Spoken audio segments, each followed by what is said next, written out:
ये 2100 रुपए। अब 1100 रुपए।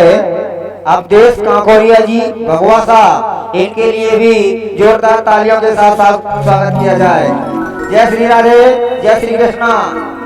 जो पीछे श्रोतागण खड़े हैं वो कृपया करके आगे जो पंडाल खाली है वहां करके कथा का श्रवण करें। श्री राधे।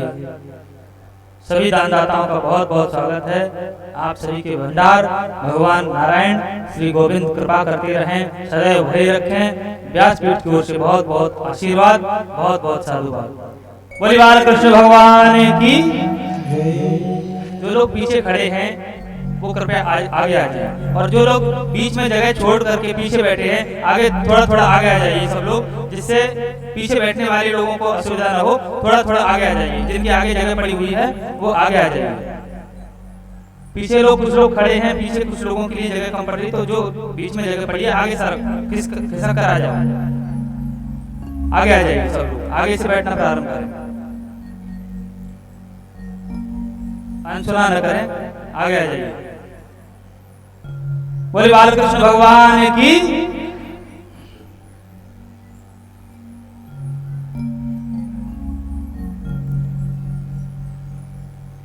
गां कांचनं गुणवद्धाममृष्टं तथान्न पेयामुत वा विप्रकन्या ग्रामान् समृद्धान् स्वर्गान् गजान् वा रथां तथार्हतं संप्रतीक्षम्।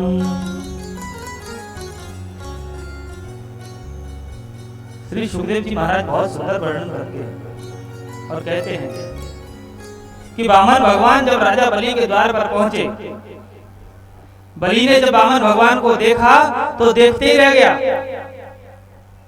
बड़ा सुंदर दृश्य, बड़ा सुंदर स्वरूप।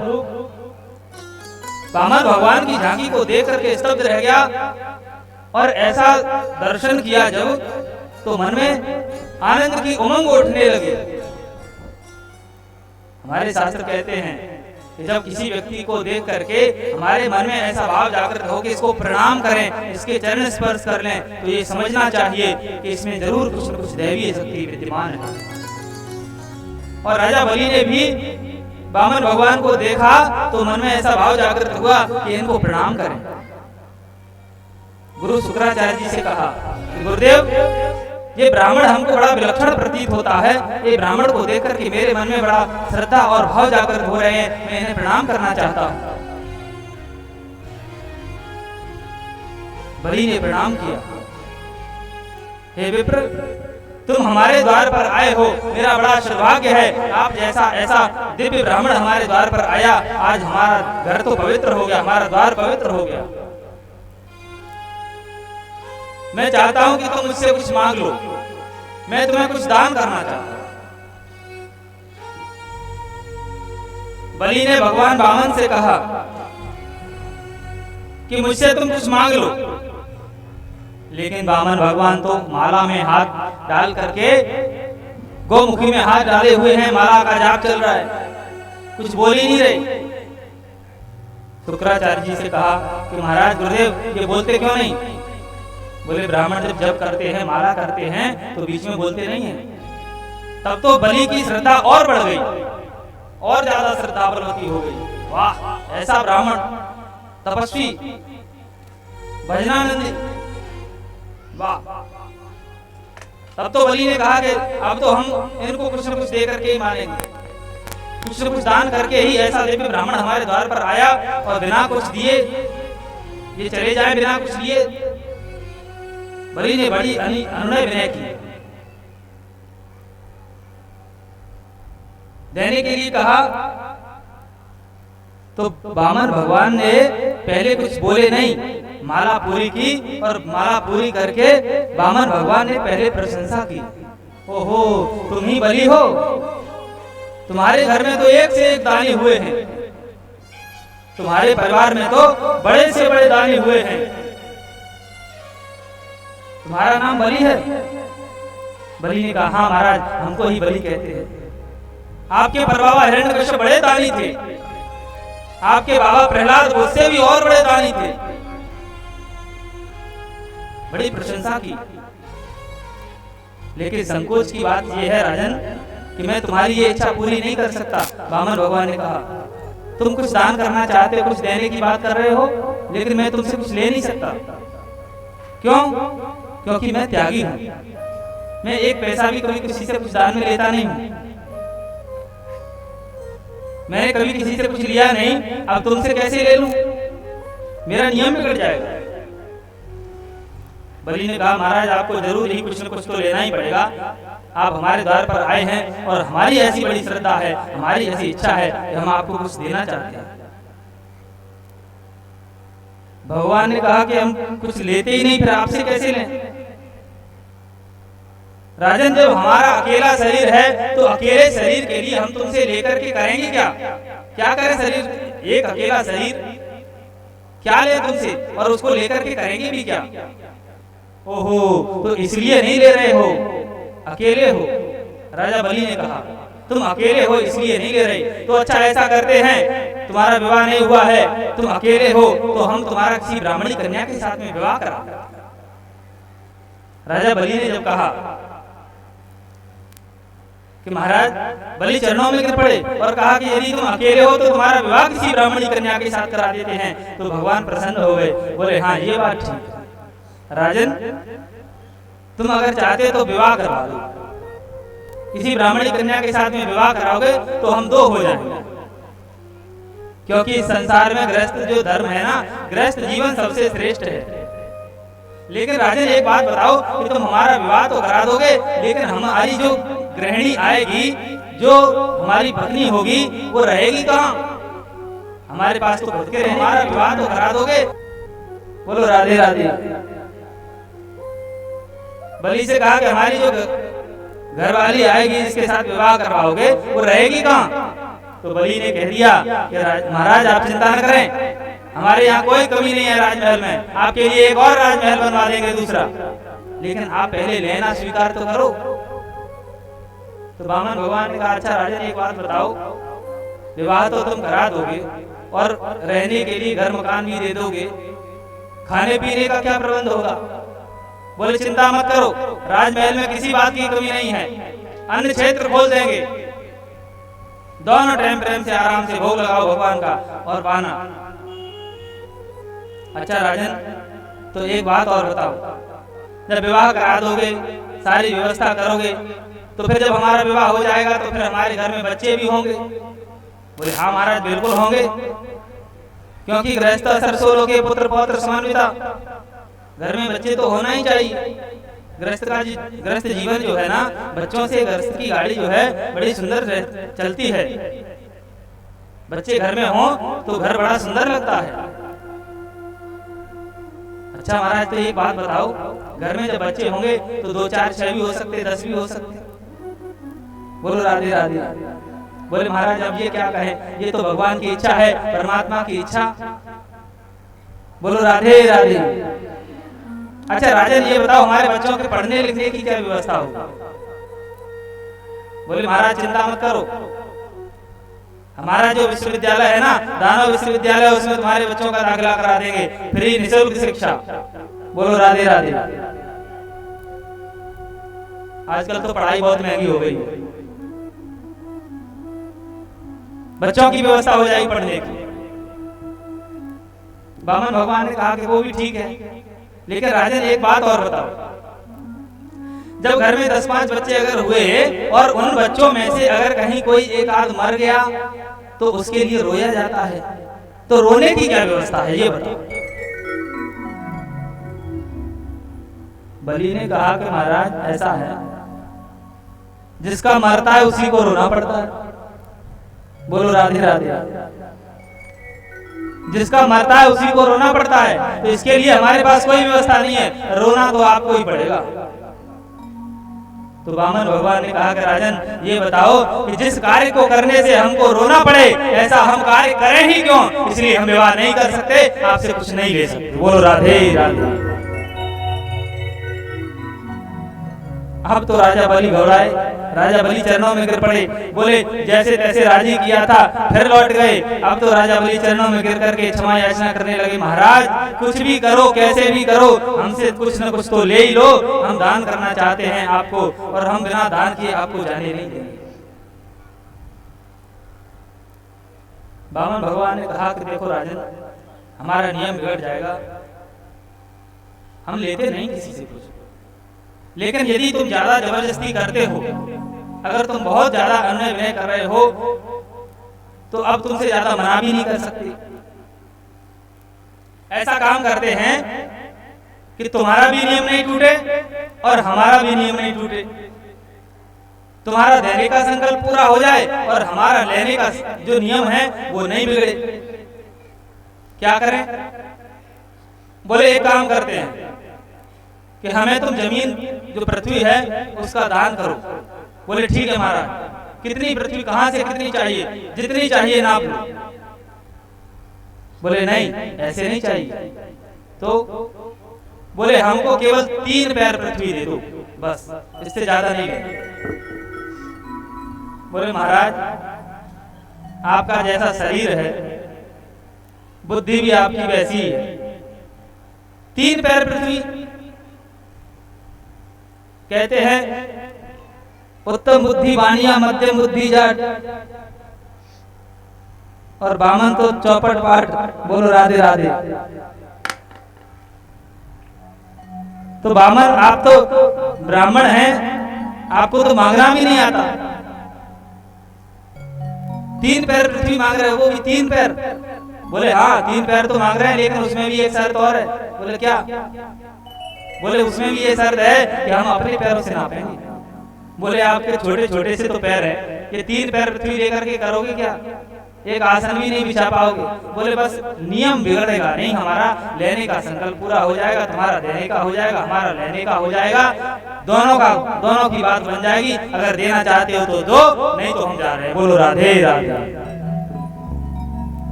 राजा बलि ने कहा ठीक है महाराज, आप जहां से चाहे 3 पैर पृथ्वी नाप लो। बोले नहीं, ऐसे नहीं नापेंगे। तो बोले पहले हमारा एक संकल्प और है, हम किसी से कुछ लेते नहीं, और अगर किसी को कुछ दान करना हो तो पहले संकल्प करना चाहिए। हमारे शास्त्र कहते हैं कि जब किसी को कुछ दान किया जाता है, आपने देखा होगा ब्राह्मण जब पूजा कराने के लिए आते हैं, पाठ कराने के लिए या कोई भी चीज दान करते हैं, तो पहले संकल्प किया जाता है, और संकल्प करने के बाद में जो वस्तु दान की जाती है उसका पुण्य प्रभावी होता है और उस दान का फल प्राप्त होता है। तो बिना संकल्प किए हुए कोई भी चीज लेना और देना नहीं चाहिए। वामन भगवान ने कहा कि पहले संकल्प करो। बोले महाराज 3 पैर पृथ्वी ले रहे हो, उसमें भी संकल्प विकल्प लेकर के बैठे हो। बोले हाँ। जब ऐसा शुक्राचार्य जी ने सुना कि ये ब्राह्मण संकल्प के ऊपर इतना जोर क्यों दे रहा है, तो ध्यान लगा करके शुक्राचार्य जी ने देखा, और ध्यान लगा करके जब देखा तो भगवान नारायण का दर्शन हुआ। देख लिया, समझ गए शुक्राचार्य जी महाराज कि ये कोई वामन त्रेपन नहीं है, ये तो साक्षात नारायण है। आज बलि को बुलाया, बलि इधर आओ। क्या है महाराज? इनसे मना कर दो, इनसे तुमने कुछ लेने देने की बात की है क्या अभी? बोले हाँ महाराज, ये 3 पैर पृथ्वी लेने की बात कर रहे हैं और मैं इनको कुछ बहुत देना चाहता हूँ। मैंने इनसे बहुत सारी बातें कही, तुमको लाखों गाय दे सकता हूँ, तुमको धन दौलत दे सकता हूँ, तुमको महल दे सकता हूँ। बोले सुनो, सब मना कर दो। बिल्कुल मना, कुछ नहीं, कह दो हमारी लेने देने की कोई बात ही नहीं हुई। बोलो राधे राधे। लौटा दो इनको। बोले महाराज फिर आना कभी बाद में। बोले क्यों? बोले ये कोई वामन नहीं है, ये तो साक्षात नारायण है, ये तुमको ठगने के लिए आए हैं, ये तुमको छलने के लिए आए हैं। तो वामन भगवान को जब ऐसा कहा वामन भगवान के बारे में शुक्राचार्य जी ने, तो राजा बलि ने बहुत सुंदर जवाब दिया। शुक्राचार्य जी महाराज को बहुत सुंदर जवाब देते हैं।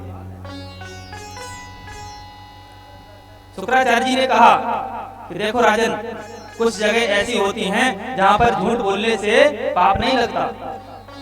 इनको झूठ बोल दो कि हमने देने लेने की कोई बात ही नहीं की। हमारे शास्त्र कहते हैं इस बात को।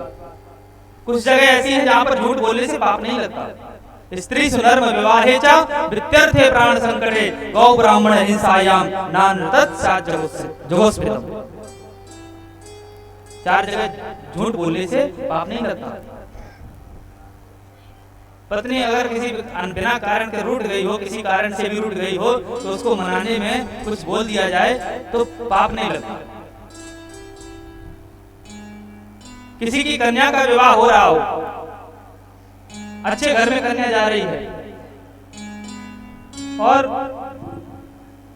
किसी छोटी सी बात को छुपाने से या किसी छोटी सी कोई ऐसी बात हो जिसको झूठ बोलने से किसी की कन्या का भला हो जाए, ऐसे स्थान पर झूठ बोल देने से पाप नहीं लगता। वृत्यर्थे, यदि किसी का संपूर्ण धन नष्ट हो रहा हो और उस धन को बचाने के लिए आजीविका का साधन जा रहा हो, उस धन को बचाने के लिए आजीविका के साधन को बचाने के लिए झूठ बोला जाए तो उसका पाप नहीं लगता। वृत्यर्थे प्राण संकटे, किसी के प्राण संकट में हो, किसी को कोई मारने वाला हो, जैसे कोई व्यक्ति जा रहा हो मार्ग में और वो कहीं पर छुप जाए, उसको पीछे से मारने के लिए कुछ लोग आ रहे हों, उसकी हत्या करना चाह रहे हों, और वो व्यक्ति आपके सामने छुप गया हो और आकर के वो लोग पूछें, क्यों भाई तुमने अमुक व्यक्ति को यहाँ से जाते हुए देखा क्या? तो वहां पर झूठ बोल देना चाहिए, क्योंकि उसके प्राण संकट में है, उसको मारने वाला है। तो किसी के प्राण बचाने के लिए यदि आपको झूठ बोलना पड़े तो झूठ बोल देना चाहिए।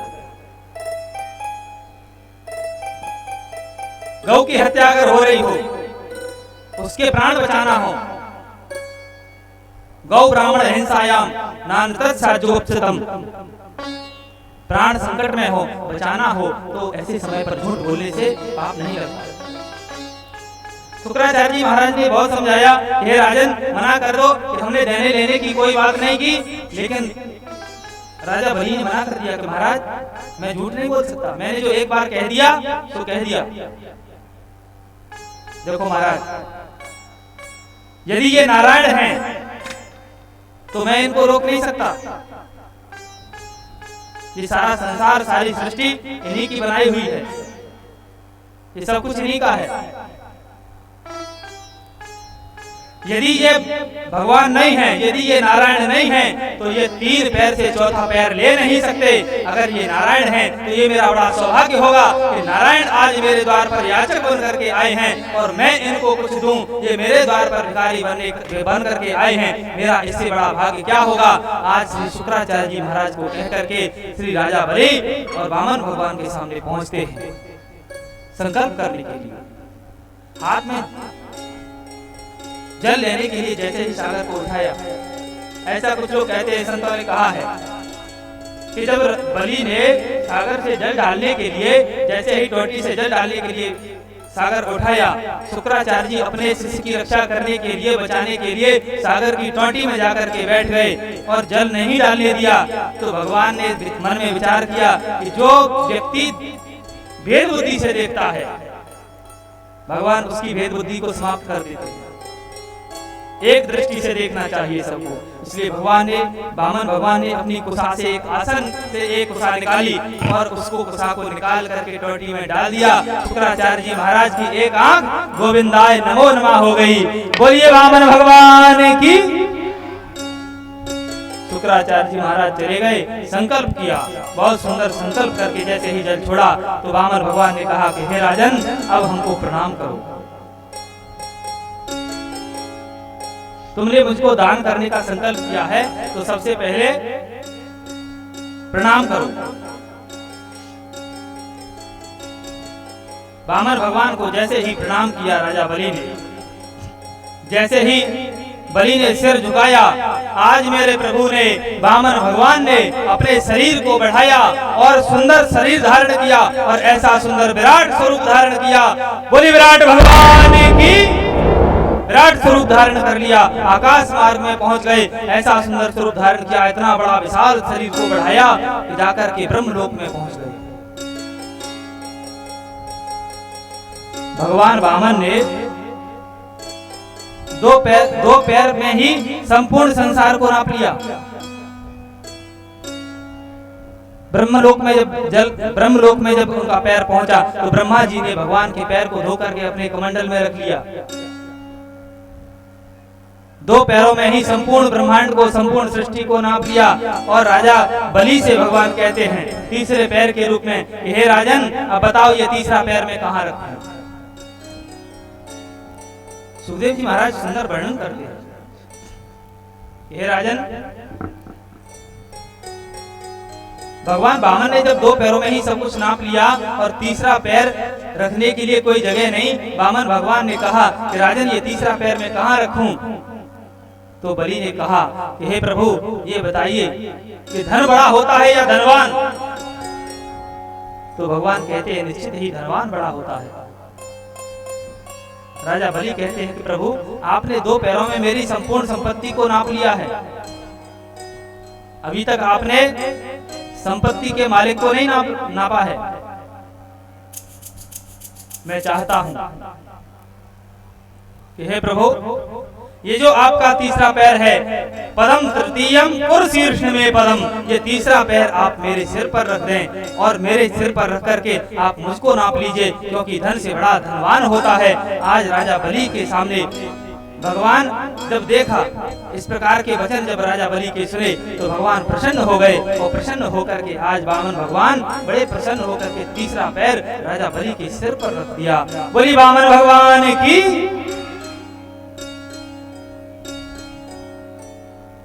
सुखदेव जी महाराज वर्णन करते हैं कि हे राजन भगवान प्रसन्न हो जाते हैं और राजा बलि से कहते हैं कि बलि मैं तुम्हारी इस भक्ति से बड़ा प्रसन्न हूं, मुझसे कुछ वरदान मांग लो, मैं चाहता हूं कि तुम मुझसे कुछ मांग लो। बलि मुस्कुराने लगे। बलि कहते हैं अब मैं आपसे क्या मांगूं, जब आप स्वयं मेरे द्वार पर मांगने के लिए आ गए तो अब हम तुमसे क्या मांगे। तो भगवान ने ऐसा कहा तो बलि की मां आई और कहती हैं कि प्रभु भली भई में ना जरी बैरोचन के साथ, और इन अखियन कब देखती हरि पसारे हाथ। बहुत अच्छा हुआ कि मैंने बैरोचन के साथ में सती नहीं हुई, अन्यथा भगवान को अपने द्वार पर हाथ पसारते हुए मांगते हुए कैसे देख पाती। मेरा ये बड़ा सौभाग्य है तो आज आप मेरे द्वार पर याचक बन करके आए हैं। विंध्यावली कहती है कि हे प्रभु अब आप हमसे मांगने के लिए मत कहिए। क्यों? क्योंकि हाड़िल त्याग दियो धरणी। विंध्यावली कहती है हाड़िल त्याग दियो धरणी, फिर फेर न पाऊं धरे महिमाही। चक बिन त्याग दियो चक को, वो तो हेरत रैन है शत्रु की नाही। जो तुम ऐसे ही दानी हते, मम प्रीतम पास पसारत बाही। और लौट के गंग पछो ही बहे, पर मंगन ते हम मांगत नाही। लौट के गंग पछो ही बहे, पर मंगन ते हम मांगत नाही। विंध्यावली ने कहा कि हे प्रभु अब आप हमारे द्वार पर मांगने वाले बन करके आए हैं, हम आपसे मांग नहीं सकते हैं। भगवान ने कहा कि हम तुम्हारी भक्ति से बड़े प्रसन्न हैं, तुम्हारे घर में तो सभी एक से एक दानी पड़े हुए हैं, हम चाहते हैं कि तुम हमसे कुछ मांग लो, हमारी बड़ी इच्छा है। तो राजा बलि ने कहा कि प्रभु यदि मुझे कुछ देना चाहते हैं तो मैं केवल एक ही बात मांगना चाहता हूँ कि मैं अपने घर से महल से बाहर जब भी निकलूं तब आपका दर्शन कर लिया करूं। हे प्रभु केवल यही आशीर्वाद है कि जब भी मैं अपने घर से बाहर निकलूं तो द्वार पर आपका दर्शन करूं। भगवान ने कहा इसका मतलब ये हुआ कि तुम हमको अपना द्वारपाल बनाना चाहते हो। तुम हमको अपना द्वारपाल बनाना चाहते हो, सिक्योरिटी गार्ड बनाना चाहते हो। बोलो राधे राधे।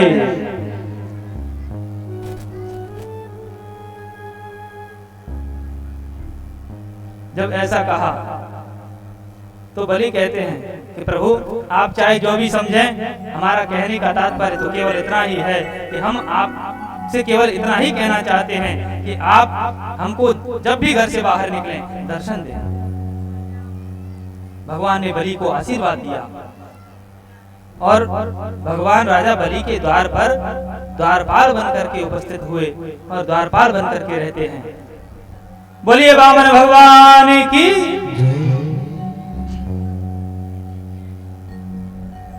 आज श्री सुखदेव जी महाराज राजा परीक्षित से वर्णन करते हैं कि हे राजन,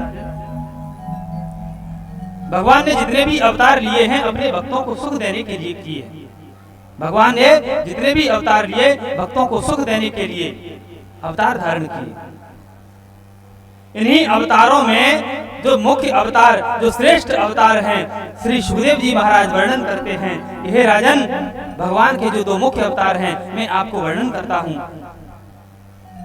श्री सुखदेव जी महाराज राजा परीक्षित से कहते हैं, वैसे तो भगवान के 24 अवतार ही वंदनीय हैं, लेकिन मानव चरित्र से जुड़े हुए जो विशेष अवतार हैं वो केवल 2 ही हैं। सुखदेव जी कहते हैं एक अवतार है राम अवतार और दूसरा अवतार है कृष्ण अवतार। ये दोनों ही अवतार वंदनीय और श्रेष्ठ हैं। संत कहते हैं कि राम कृष्ण दो एक हैं, अंतर नहीं निमेष, इनके नयन गंभीर हैं, इनके चपल विशेष। सुखदेव जी कहते हैं कि राम जी के नेत्रों में गंभीरता है और कृष्ण के नेत्रों में चंचलता है। वैसे इन दोनों के चरित्रों में कोई बहुत बड़ी विशेष दूरी नहीं है, विशेष अलग बात नहीं है। दोनों ही चरित्र, भगवान के जो दोनों ही चरित्र हैं, ये मानव जीवन का कल्याण करने के लिए हुए। सुखदेव जी कहते हैं परीक्षित, राम ने जीवन में जो किया कृष्ण ने जीवन में उसी को कहा। और हमारे शास्त्र कहते हैं कि राम जी के किए हुए को करो। राम जी ने अपने जीवन में जो किया है उसको करो और कृष्ण ने अपने जीवन में जो कहा है, गीता जैसे ग्रंथ का उपदेश किया है, उस कहे हुए को करो। राम जी ने क्या किया है? हमारे संत कहते हैं, बाबा तुलसीदास जी कहते हैं, राम जी ने क्या किया? प्रातः काल उठ के रघुनाथा, मात पिता गुरु नावहि माथा। हम कर सकते हैं, राम जी के किए हुए को कर सकते हैं। राम जी ने अपने जीवन में एक पत्नी व्रत धारण किया था, हम जीवन में कर सकते हैं। पिता की आज्ञा को मान करके वन के लिए गमन किया, पिता की आज्ञा का पालन कर सकते हैं। और हमारे शास्त्र कहते हैं कि जीवन में प्रत्येक व्यक्ति को अपने माता पिता की आज्ञा का उल्लंघन नहीं करना चाहिए, प्रत्येक व्यक्ति को अपने माता पिता की आज्ञा का पालन करना चाहिए।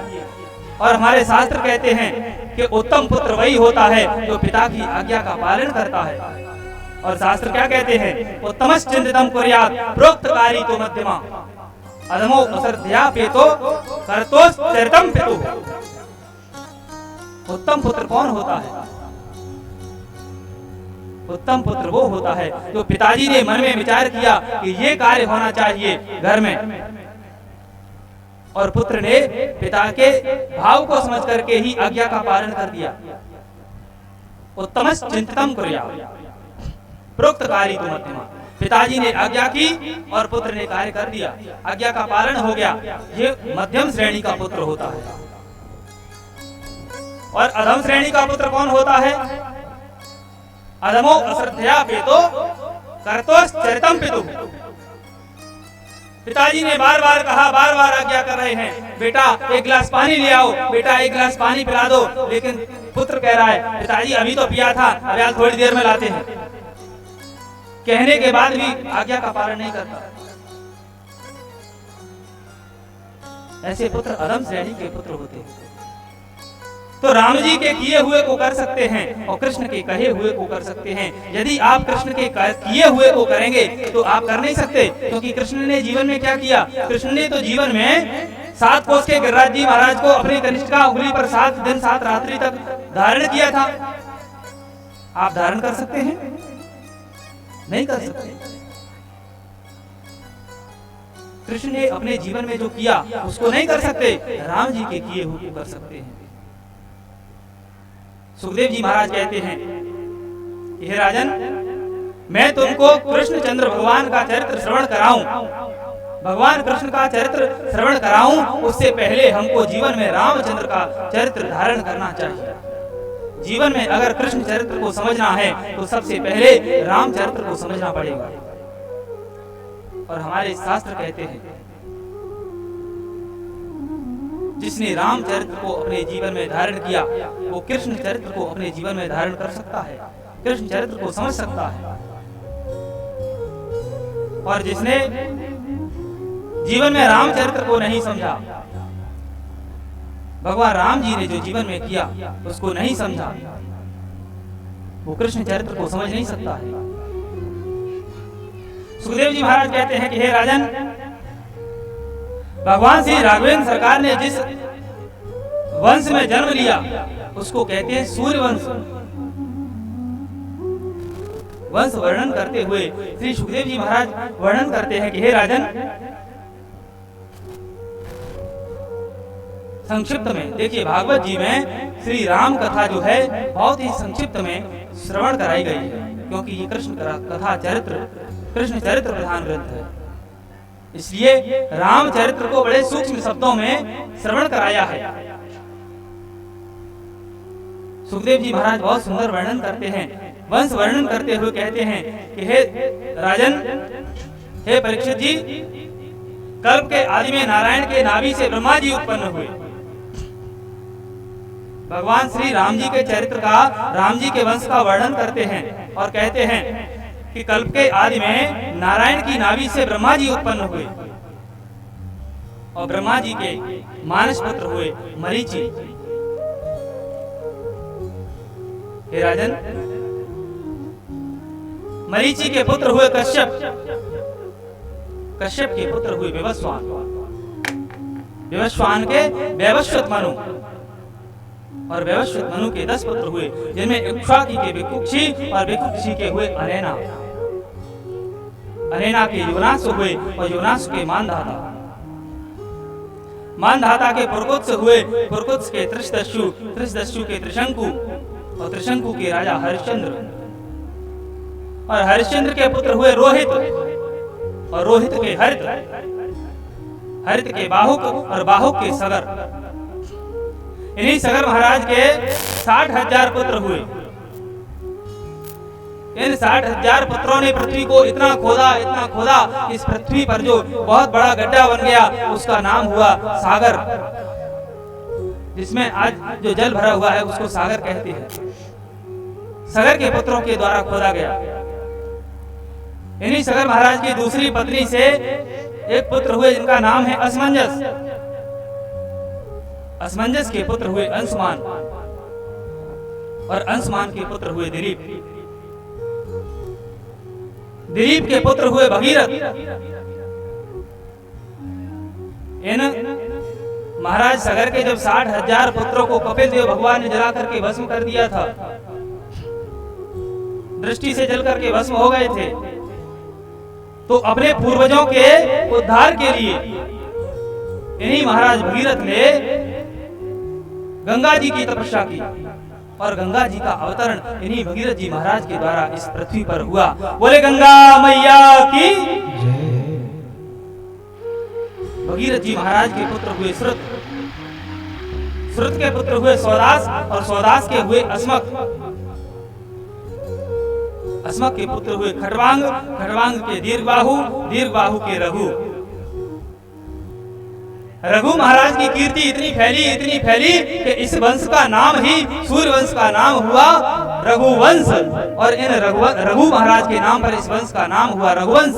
इन्हीं रघु महाराज के पुत्र हुए अज, और अज के पुत्र हुए दशरथ। और इन्हीं श्री दशरथ जी महाराज के घर में मेरे प्रभु राघवेंद्र सरकार का जन्म हुआ, अवतरण हुआ। इन्हीं दशरथ जी महाराज के राम, लक्ष्मण, भरत और शत्रुघ्न 4 पुत्र उत्पन्न हुए। इसी वंश में श्री राम जी के 2 पुत्र हुए, लव और कुश। भरत जी के भी 2 पुत्र हुए, लक्ष और पुष्कल। लक्ष्मण जी के भी 2 पुत्र हुए, अंगद और चंद्रकेतु। शत्रुघ्न के भी 2 पुत्र हुए, सुबाहु और बहुश्रुत। और इसी वंश में, इस वंश की परंपरा आगे चलती गई। श्री सुखदेव जी महाराज वर्णन करते हैं कि हे राजन, ऐसा सुंदर भगवान श्री राम जी का जिस वंश में जन्म हुआ, अवतार हुआ, श्री दशरथ जी महाराज के घर में श्री राघवेंद्र सरकार अवतार लेकर के आए। इन्हीं श्री राघवेंद्र सरकार के चरित्र को हम थोड़ा 2 मिनट श्रवण करें, समझें।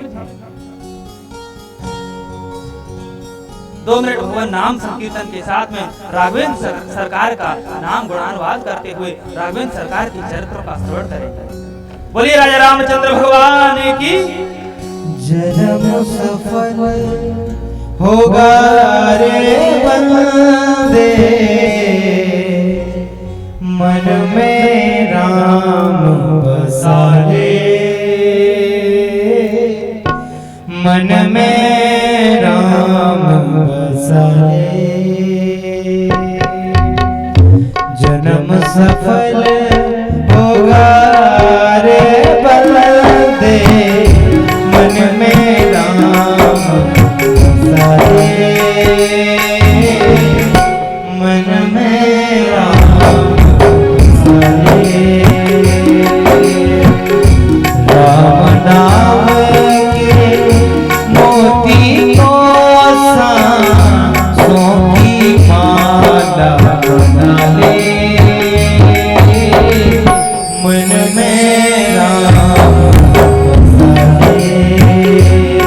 बोलो राम, बोलो राम, बोलो राम, बोलो राम, बोलो राम, बोलो राम।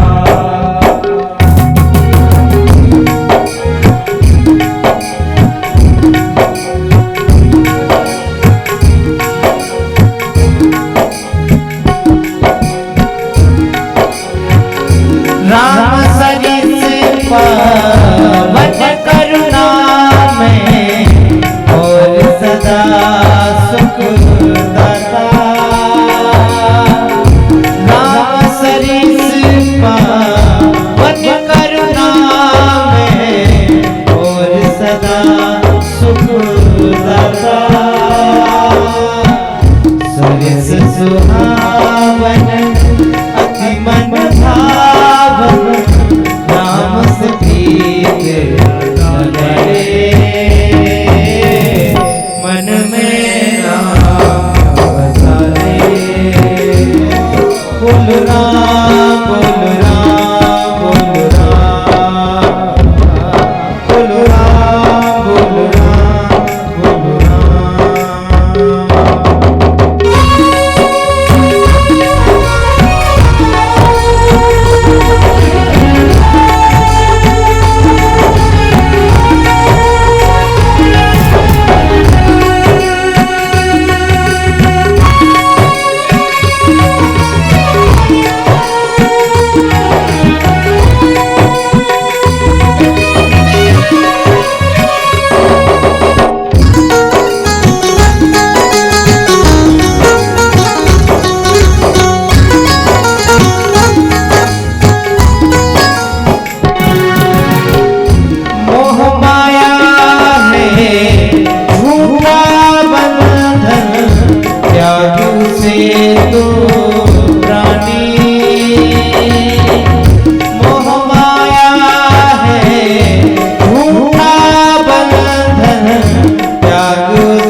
मन में राम बसरे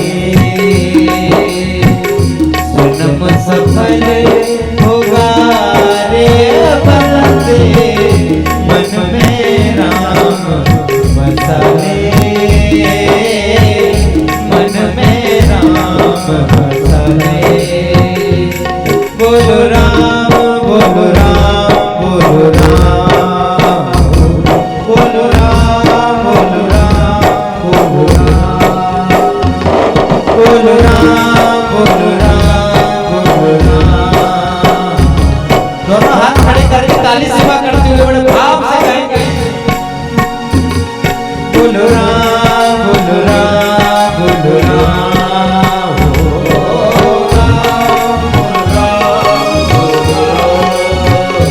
बोलो राम बोलो राम बोलो राम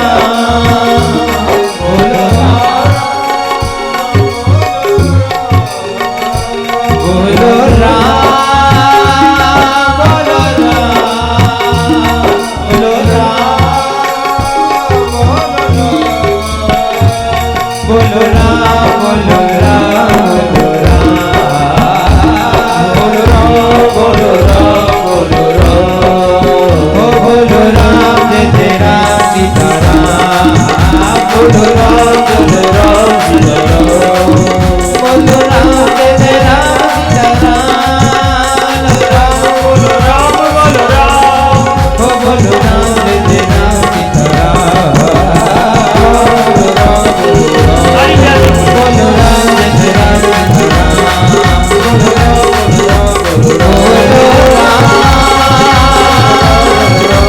बोलो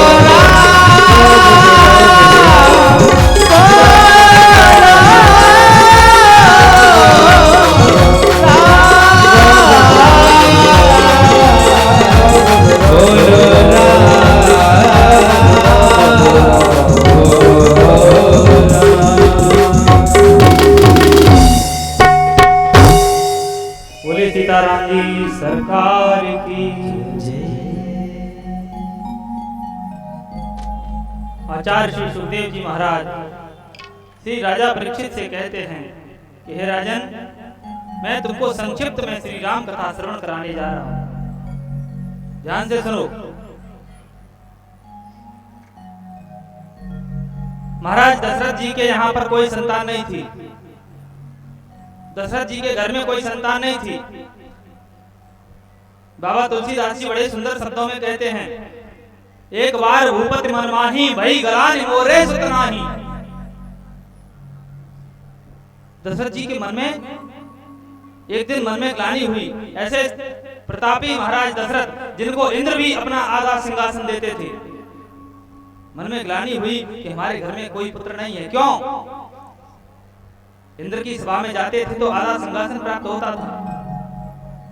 एक बार इंद्र की सभा में गए और वहां से लौट करके आए तो अपनी तलवार भूल करके आ गए।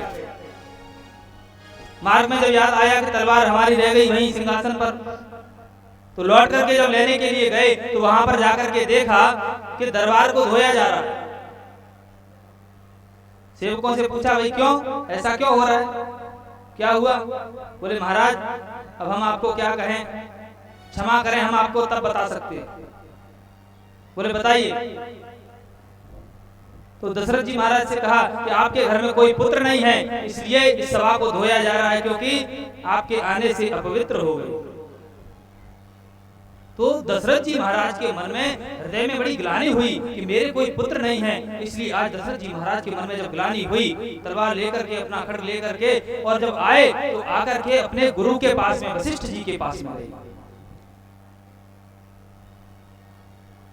वशिष्ठ जी महाराज से जाकर के प्रार्थना की तो वशिष्ठ जी महाराज ने राजा दशरथ को पुत्र कामेष्टि यज्ञ के बारे में कहा। श्रृंगी ऋषि वशिष्ठ बुलावा, पुत्र काम लग यज्ञ करावा। और पुत्र कामना के लेकर के श्री वशिष्ठ जी महाराज ने श्रृंगी ऋषि को बुलाया और बुला करके बड़ी सुंदर यज्ञ का आवाहन किया। ऐसा सुंदर यज्ञ हुआ, उसमें से अंतिम आहुति जब डाली गई तो उसमें से यज्ञ देव भगवान, अग्निदेव भगवान खीर का चरु लेकर के प्रकट हुए और ला करके दिया।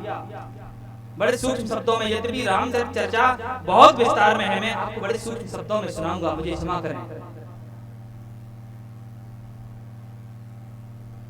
यद्यपि आप सभी रामचरितमानस के बड़े प्रेमी हैं और आप सभी जानते हैं, श्रवण भी कर चुके हैं, मुझे कृष्ण चर्चा आपको श्रवण कराना है। रामचरितमानस जो है विस्तार में है, आपको सूक्ष्म शब्दों में सुना रहा हूं। सुखदेव जी महाराज के शब्दों में कहते हैं, गुरु वशिष्ठ जी ने खीर के चरु को लिया और उसको लेकर के, कटोरे को लेकर के दशरथ जी महाराज को दिया और उसका विभाजन किया। अर्ध भाग कौशल्य है दीना, उभय भाग आगे आधे कर लीना। इस प्रकार से चरु को बांटा गया और तीनों रानियों को खिलाया गया। तीनों रानी गर्भवती हुई और गर्भवती हुई तो आज श्री अयोध्या जी को ऐसे सुंदर तरीके से सजाया जा रहा है, पूरे अयोध्या नगरी को दुल्हन की तरह सजाया गया। सुखदेव जी महाराज कहते हैं, सब लोगों के मन में बड़ा आनंद उत्पन्न हुआ। और श्री सुखदेव जी महाराज कहते हैं, श्री तुलसीदास जी महाराज के शब्दों में, ओ नौमी तिथि मधु मास पुनीता,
चैत्र मास के शुक्ल पक्ष की नौमी तिथि को अभिजीत मुहूर्त में दिन के ठीक 12 बजे श्री राघवेंद्र सरकार का प्राकट्य होता है।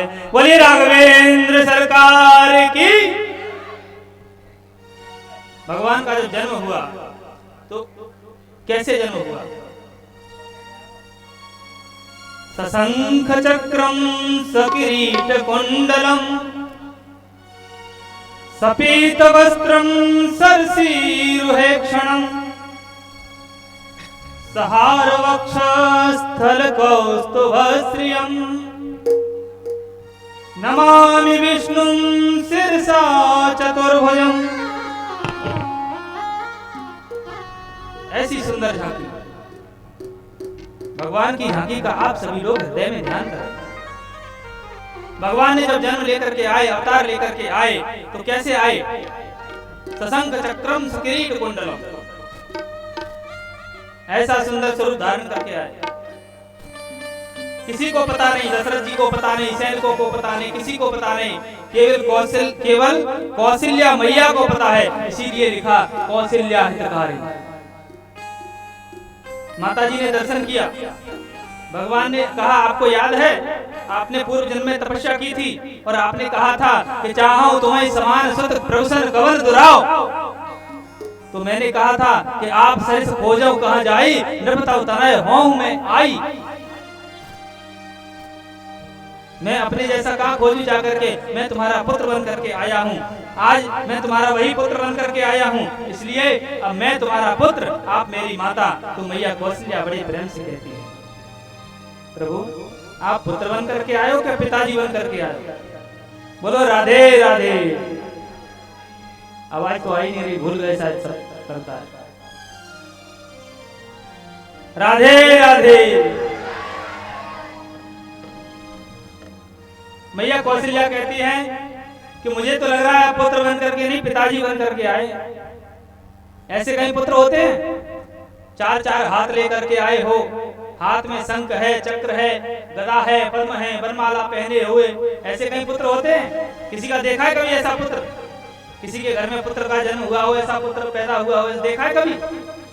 बोले तो क्या करें? बोले पहले अपने ये 4-4 हाथ लेकर के आए हो ना, इनको हटाओ, इन 2 हाथों को हटा लो, 2 हाथ रखो। भगवान ने ऐसा ही किया, 2 हाथ हटा लिया।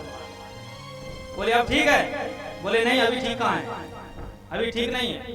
तो बोले इतना बड़ा कहीं पुत्र होता है, 5 हाथ का लंबा? बोले तो क्या करें? बोले छोटे हो जाओ पहले। और इतने सारे कपड़े पहन करके आता है कहीं पुत्र? मैया कौशल्या कहती है ऐसा पुत्र नहीं होता। तो भगवान ने कहा मैया बड़ा परेशान करती है, कभी कहती हो छोटे हो जाओ, कभी कहती हो कि 2 हाथ हटा लो, कभी कहती हो ऐसे हो जाओ, कभी कहती हो वैसे हो जाओ, कभी कहती हो नंगे हो जाओ। तो ऐसे पुत्र, आप हमको पुत्र मानो, मैं तुम्हारा पुत्र, आप मेरी माँ। बोले नहीं, हमें तो वैसा ही पुत्र चाहिए जैसा संसार के लोगों के पुत्र होते हैं। तो मैया कहती है माता पुनि बोली सो मत डोली, तजहु तात यह रूपा, जैसे सुलीला अति प्रिय शीला, ये सुख परम अनुपा। अब जब भगवान ने इन बातों को सुना, तो मैया की जब इन बातों को सुना, तो भगवान ने आज अपने स्वरूप को बदला और छोटे से बालक बन गए भगवान। और मैया की बात को सुन करके सुनी वचन सुजाना रोदन ठाना, कोई बालक सुरभूपा, पावे हरि पद पावे, तेन परई भवभूपा। भगवान राम जी रोने लगे और बड़े सुंदर स्वर में रोते हैं। भगवान जी रोने लगे, राम जी रोने लगे, तो आकाश मार्ग से देवताओं ने पुष्पों की वृष्टि की और आकाश से देवता लोग इस दृश्य को देख रहे हैं, दर्शन कर रहे हैं। सबको पता चल गया। और मास दिवस भात दिवस पुनि मरम न जाने कोई, देवता लोग आकाश से दर्शन कर रहे हैं, सूर्य भगवान दर्शन कर रहे हैं। और ऐसा दर्शन किया कि 6 महीने का दिन हो गया। मास दिवस भात दिवस पुनि मरम न जाने को। अब चंद्रमा आए और आकर के भगवान से शिकायत की, प्रभु ये क्या हो रहा है? भगवान ने कहा क्या हुआ? बोले आप एक तो आए सूर्य वंश में जन्म लेकर के, और हमको दर्शन का भी सौभाग्य नहीं। एक तो आप हमारे वंश में जन्म लेकर के नहीं आए, चंद्र वंश में नहीं आए, सूर्य वंश में आए, और उसमें भी सूर्यदेव हटने का नाम नहीं ले रहे। सूर्यदेव हटे तब हमको दर्शन हो। प्रार्थना की चंद्रमा ने।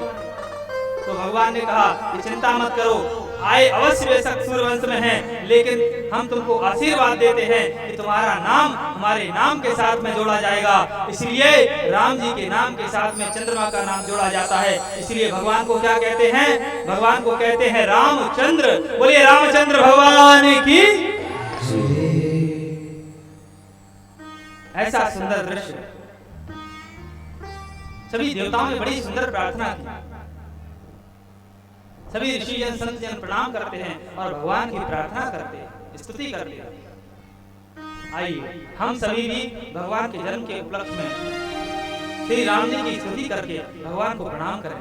श्री रामचंद्र कृपाल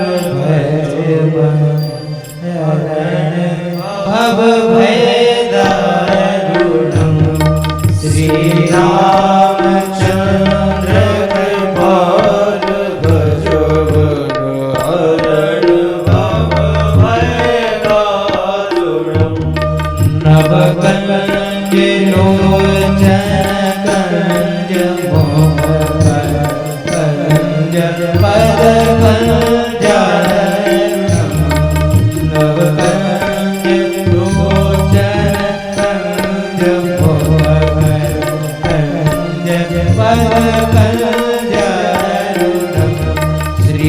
रामचंद्र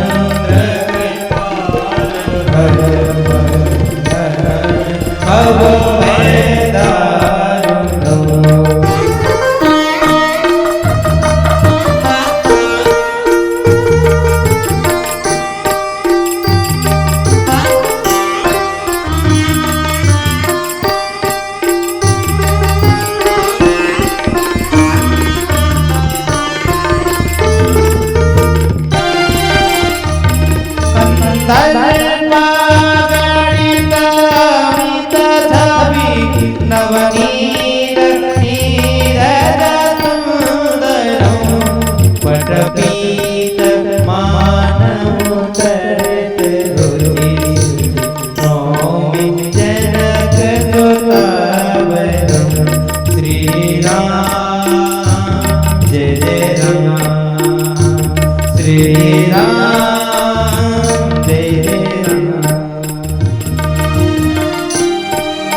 जरीन बंधु दीने श्री राम चैत वंश नकाम रघुनंद आनंद कंद कौशल चंद दशरथ नंदनम सिरमुकाट कुंडल तिलक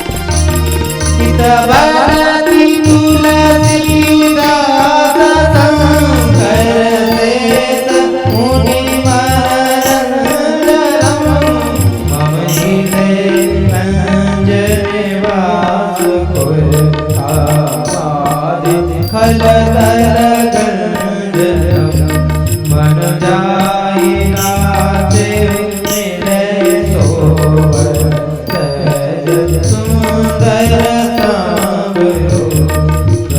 करुणानिधान सुजानसी सदेनानंद रावतो श्री रामचंद्र कृपाल भव बाकी गौरियसी सधुनि दिए सहित हिए तुलसी भवानी पूज पुनि मुदित मन मंदिर चली श्री रामचंद्र कृपाल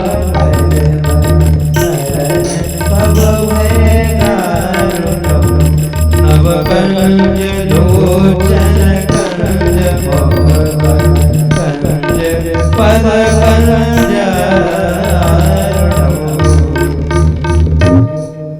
राघवेंद्र सरकार की, बोले हरे रामचंद्र भगवान की। श्री सुखदेव जी महाराज कहते हैं कि हे राजन, दशरथ जी के महल में आज आनंद का प्रादुर्भाव हुआ। भगवान श्री राम जी का अवतार हुआ, क्योंकि आनंद तो केवल राम है, आनंद तो केवल कृष्ण है। श्री राम जी का अवतरण हुआ। वशिष्ठ के नेत्रों से अश्रु आज प्रवाहित होने लगे और वशिष्ठ जी महाराज अपने मन में ये ध्यान करते हुए भगवान के झांकी का ध्यान किया, दर्शन किया और मन में विचार करते हैं कि हे प्रभु, मेरा कितना बड़ा भाग्य है जो आपके दर्शन प्राप्त हुए। आज श्री वशिष्ठ जी महाराज भगवान श्री राम जी का नामकरण संस्कार कराने के लिए आते हैं, नामकरण संस्कार कराते हैं। और वशिष्ठ जी महाराज आज अपने आप को धन्य समझते हैं। वशिष्ठ जी महाराज कहते हैं कि मैं एक अनामी का नामकरण करने जा रहा हूं। अनामी का नामकरण संस्कार करने के लिए जा रहे हैं वशिष्ठ जी महाराज, क्योंकि जिसका कभी जन्म नहीं होता उसका नाम कैसा। श्री वशिष्ठ जी महाराज दोनों सभी भाइयों का नामकरण संस्कार करते हैं। लाखों नर नारी एकत्रित हुए, राम जी का नामकरण संस्कार होता है। तुलसीदास जी महाराज के शब्दों में, बड़े सुंदर शब्दों में नामकरण संस्कार करते हैं। श्री तुलसीदास जी महाराज कहते हैं कि वशिष्ठ जी महाराज ने जो नामकरण संस्कार किया वो सबसे पहले श्री राम जी का नामकरण संस्कार करते हुए कहते हैं, तुलसीदास जी महाराज कहते हैं, जो आनंद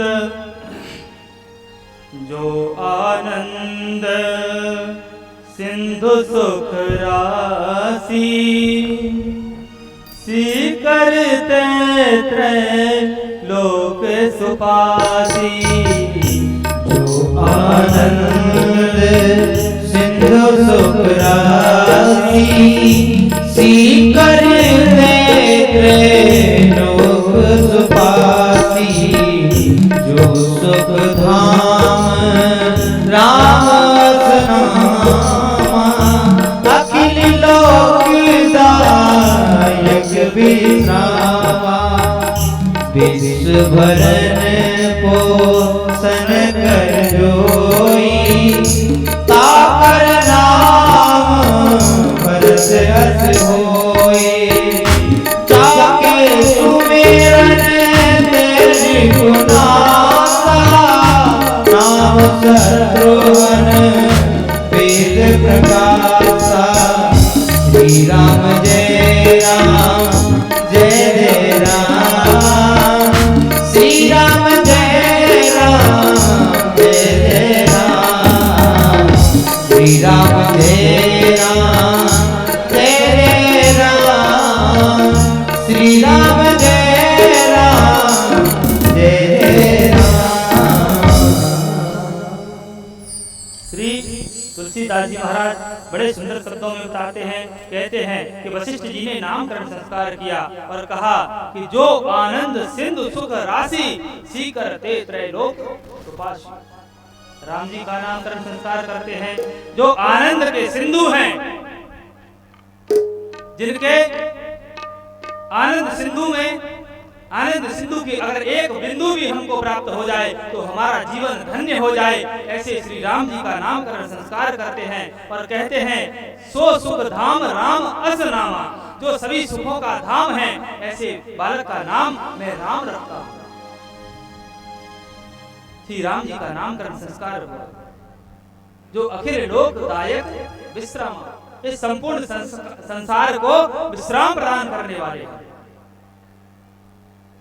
नामकरण करते हैं और कहते हैं कि विश्व भरण पोषण कर जोई, ताकर नाम भरत अस होई। मैं तुम्हारे दूसरे पुत्र का नाम रखता हूं भरत, जिसके कारण इस संपूर्ण संसार का भरण पोषण होता है। भरत जी महाराज का नामकरण करते हैं और जाके सुमिरन तेर पुनासा, नाम शत्रुघ्न वेद प्रकाशा। जिनका नाम लेने मात्र से सारे शत्रुओं का संहार हो जाए, शत्रुओं का नाश हो जाए, ऐसे तुम्हारे सबसे छोटे पुत्र का नाम शत्रुघ्न रखता हूं। और कहते हैं कि लक्षण धाम सुराम प्रिय, सकल जगत आधार। और गुरु वशिष्ठ तहि राखे हो, लक्ष्मण नाम उदार। जो सभी लक्षणों का धाम है, जो राम का प्रिय है, आपके ऐसे पुत्र का नाम मैं लक्ष्मण रखता हूं। सुखदेव जी के महाराज के शब्दों में बड़ा सुंदर वर्णन करते हैं। विश्वामित्र जी जब भगवान श्री राम जी को लेने के लिए आए, सुखदेव जी महाराज कहते हैं दशरथ जी के यहाँ 4 पुत्र उत्पन्न हुए, राम, लक्ष्मण, भरत और शत्रुघ्न। थोड़ा बड़े हुए, विश्वामित्र जी लेने के लिए आए।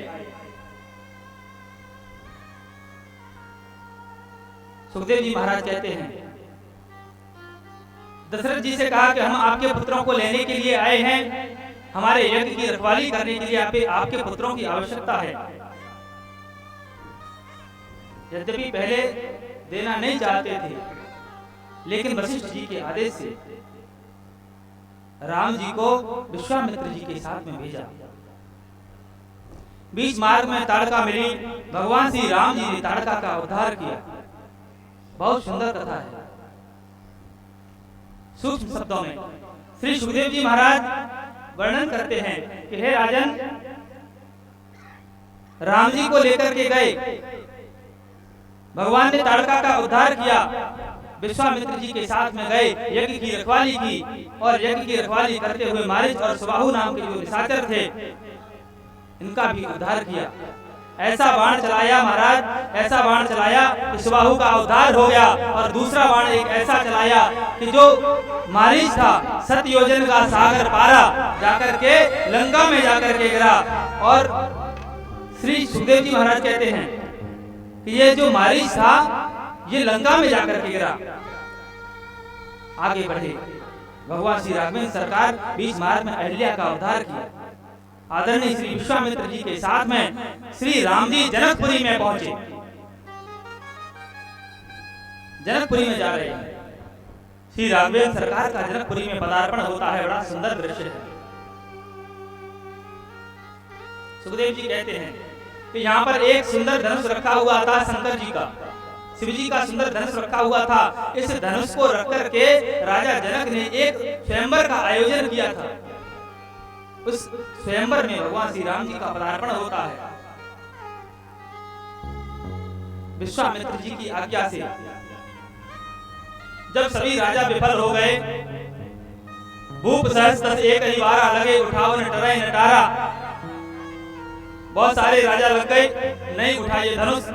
जनक जी ने प्रतिज्ञा की थी कि जो ये इस धनुष को उठाएगा, मैं अपनी पुत्री सीता का विवाह उसी के साथ में करूंगा। किसी से नहीं उठा। राम जी ने अपने गुरु की आज्ञा लेकर के, विश्वामित्र जी की आज्ञा लेकर के धनुष की प्रदक्षिणा की, और धनुष की प्रदक्षिणा करके श्री राम जी ने आज जैसे ही धनुष को उठाया, सभी नर नारी देख रहे हैं अपलक नेत्रों से। एक संत वर्णन करते हैं कि राम जी ने जब धनुष को तोड़ा तो अयोध्या में जितने, जनकपुरी में जितने भी लोग बैठे हुए थे, इन सभी ने अपने पलकों को पकड़ लिया और पलकों को पकड़ करके देखने लगे, कहीं ऐसा न हो कि जिस समय भगवान धनुष को तोड़ें और हमारी आंखें बंद हो जाएं और हम इस दृश्य को न देख पाएं। तो भगवान श्री राम जी ने धनुष को उठाया, जय छन राम मध्य धनु तोरा, किसी ने देख नहीं पाया। भगवान श्री राघवेंद्र सरकार ने उस धनुष को उठाया और बीच से तोड़ करके खंडित कर दिया। बोली राघवेंद्र सरकार की। भगवान श्री राम जी ने इस धनुष को तोड़ दिया, और जब धनुष को तोड़ दिया तो श्री जानकी जी अपनी सखियों के साथ में बरमाला लेकर के और भगवान श्री राघवेंद्र सरकार को माला पहनाने के लिए धीरे धीरे चलती हैं, जाती हैं। भगवान श्री राघवेंद्र सरकार को माला पहनाने के लिए जाती हैं और भगवान श्री राघवेंद्र सरकार के सामने अपनी सखियों के साथ में जाकर के खड़ी हो जाती हैं। और देखिए, अब भगवान राघवेंद्र सरकार का मुकुट भी लगाए हैं, तो राघवेंद्र सरकार को माला पहनाने में बड़ी कठिनाई हो रही है और जानकी जी थोड़ी छोटी हैं। तो सखियों ने बड़ा विरोध किया और सखियां विरोध करते हुए कहती हैं, राम जी से कहती हैं, सखियां कहती हैं कि हे राघवेंद्र सरकार थोड़ा झुक जाओ, क्योंकि थोड़ा झुक जाओ, अगर आप झुकोगे तो हमारी जानकी जी माला कैसे पहनाएंगी, क्योंकि आप थोड़े ऊंचे हैं और जानकी जी माला नहीं पहना पा रही हैं, तो इसलिए तुम थोड़ा झुक जाओ। तो राघवेंद्र सरकार ने मना कर दिया, राम जी ने मना कर दिया। बोलो राधे राधे, राधे बोलो जय श्री राम, जय श्री राम। एक बार जोर से बोलो, बोलो जय श्री राम। जय श्री राम। राघवेंद्र सरकार झुक नहीं रहे हैं। राम जी ने कह दिया कि देखो हम रघुवंशी हैं, हम झुक नहीं सकते हैं। रघुवंशी किसी के सामने झुकते नहीं है। तो सखियों ने बड़ा प्रयास किया, बोले हम जानते हैं तुम रघुवंशी हो, तुम्हारे यहाँ के सारे चाल चलन हमको पता है। राम जी से हंसी मजाक करती हैं सखियां, कहती हैं हमको पता है तुम्हारे यहाँ खीर खाकर के ही बच्चे पैदा कर देते हैं। बोलो राधे राधे। सखियां बड़ा हास्य विनोद करती हैं, प्रयास करते हैं, तुम्हारे यहाँ तो खीर खा के ही बच्चे पैदा हो जाते हैं, हमको सब पता है, इसलिए थोड़ा झुक जाओ। तो राम जी ने कहा अरे पता तो हमको भी सब कुछ है कि तुम्हारे यहाँ तो हल चला के ही कन्या पैदा हो जाती है। बोलो राधे राधे। तो राम जी से हास्य विनोद प्रयास भी होता है, सखियां बड़ा विरोध करती हैं और सखियां कहती हैं जो के जइयो तनक रघुवीर, लली मेरी छोटी सी, झुक जइयो तनक रघुवीर, लली मेरी छोटी सी, झुक जइयो तनक रघुवीर, जइयो तनक रघुवीर, लली मेरी छोटी सी, झुक जइयो तनक रघुवीर, लली मेरी छोटी सी, छोटी सी मेरी छोटी सी, छोटी सी हाँ छोटी सी, तुम हो बड़े बलवीर, सिया मेरी छोटी सी, झुक जइयो तनक रघुवीर, लली मेरी छोटी सी, झुक जइयो तनक रघुवीर, लली मेरी छोटी सी, झुक जइयो तनक रघुवीर, लली मेरी छोटी सी।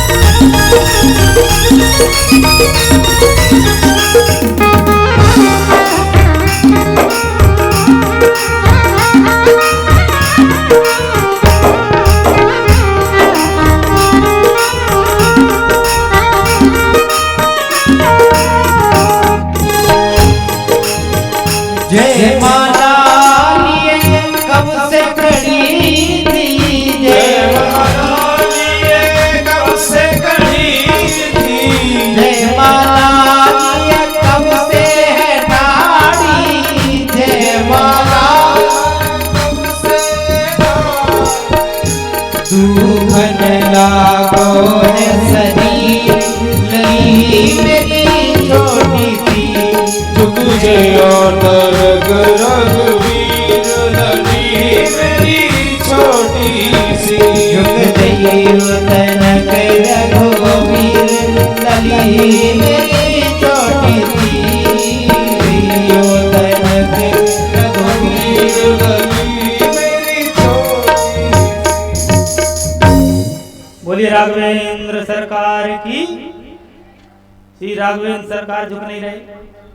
जब झुके नहीं तो सखियों ने जाकर के विश्वामित्र जी से कहा कि हे गुरुजी आप ही अपने चेला को समझाओ।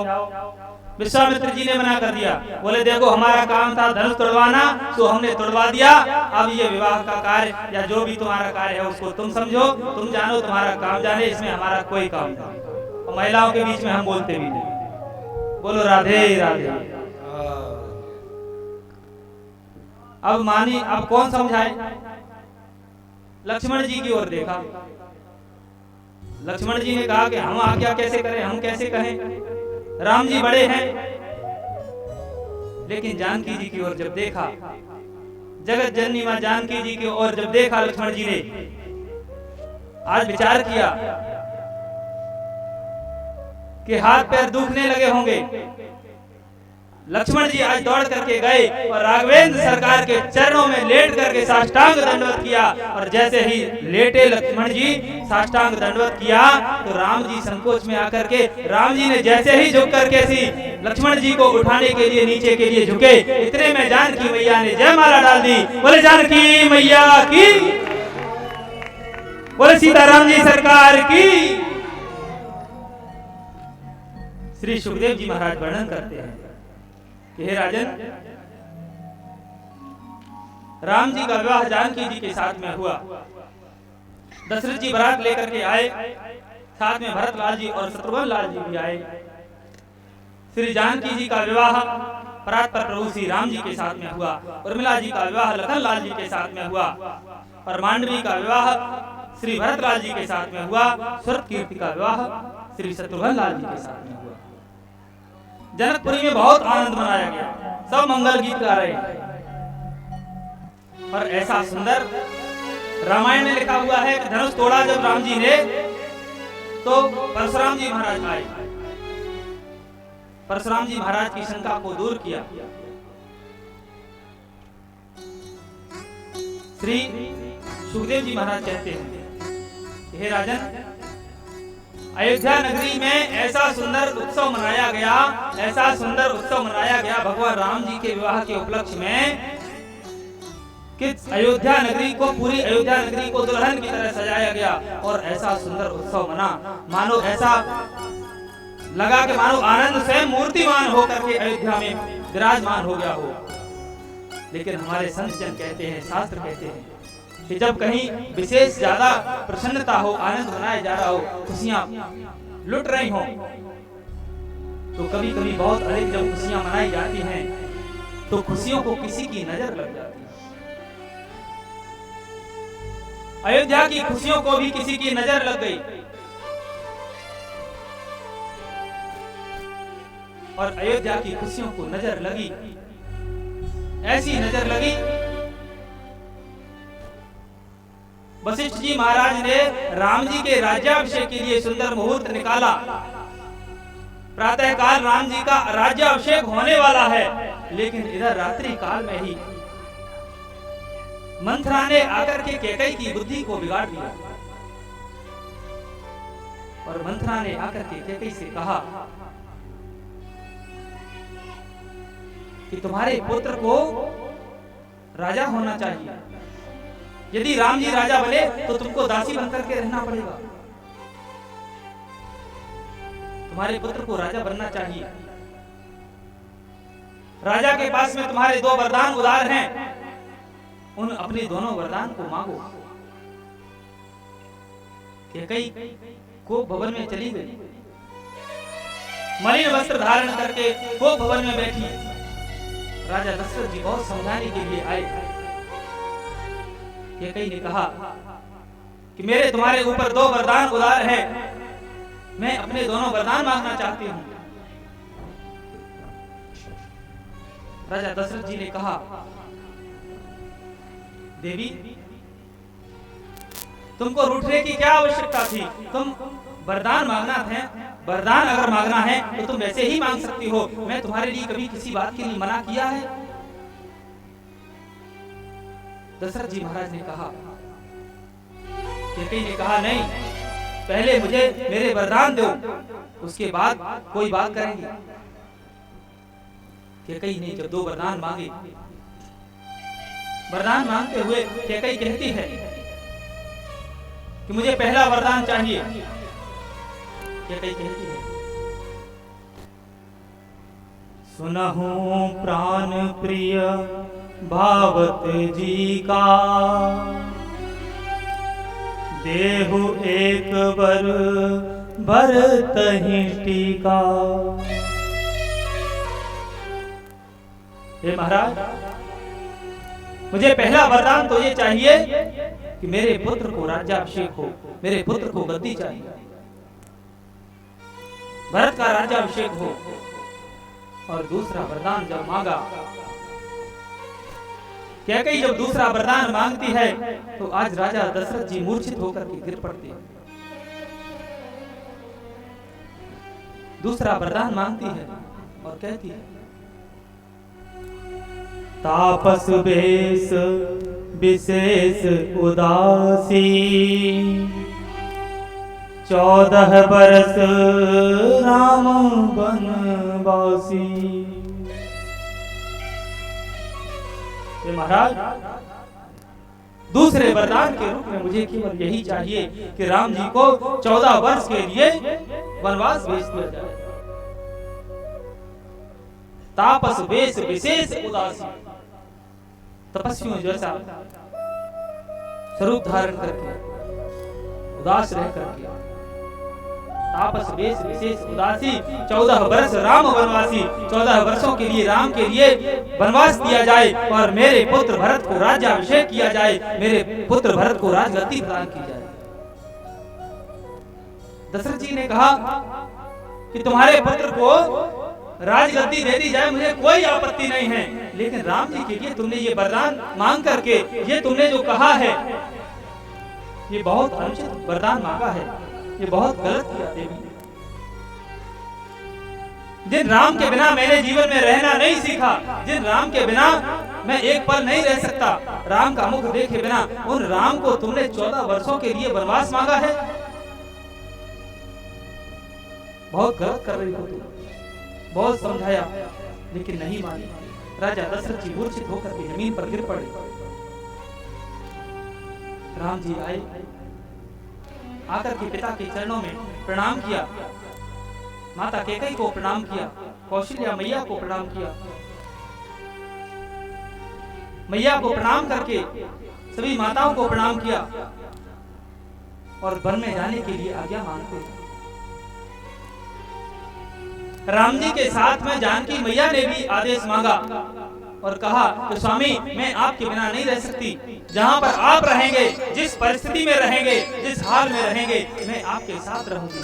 और पत्नी का केवल यही कर्तव्य है कि पति चाहे जैसा भी हो, जहां भी हो, जिस परिस्थिति में रहे, पत्नी को अपने पति का साथ देना चाहिए। माता जानकी के चरित्र से हमको ये शिक्षा लेनी चाहिए। जानकी मैया राम जी के साथ में वन जाने के लिए तैयार होती हैं। लक्ष्मण जी ने भी आज्ञा मांगी और लक्ष्मण जी भी श्री राम जी के साथ में वन जाते हैं। मैया सुमित्रा ने लक्ष्मण जी को उपदेश किया कि हे पुत्र,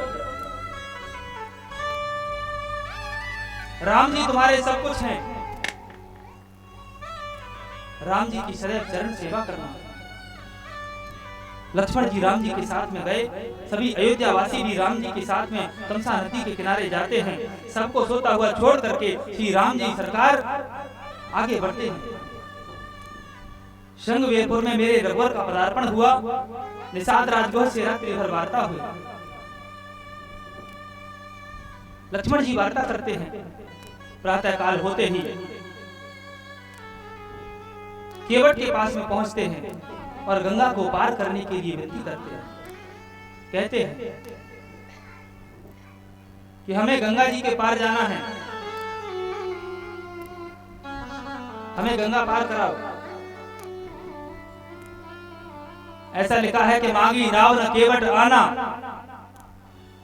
भगवान ने नाव मांगी नहीं, लेकिन केवट आ गया। मांगी नाव न केवट आना। और एक कहते हैं, संत कहते हैं कि मांगी नाव न केवट आना। बोलो राधे राधे। भाव साम्राज्य की बात। भगवान ने नाव मांगी लेकिन केवट नहीं आया। क्यों नहीं आया? बोले नाव लेकर के नहीं आया, वैसे स्वयं तो आ गया। क्यों?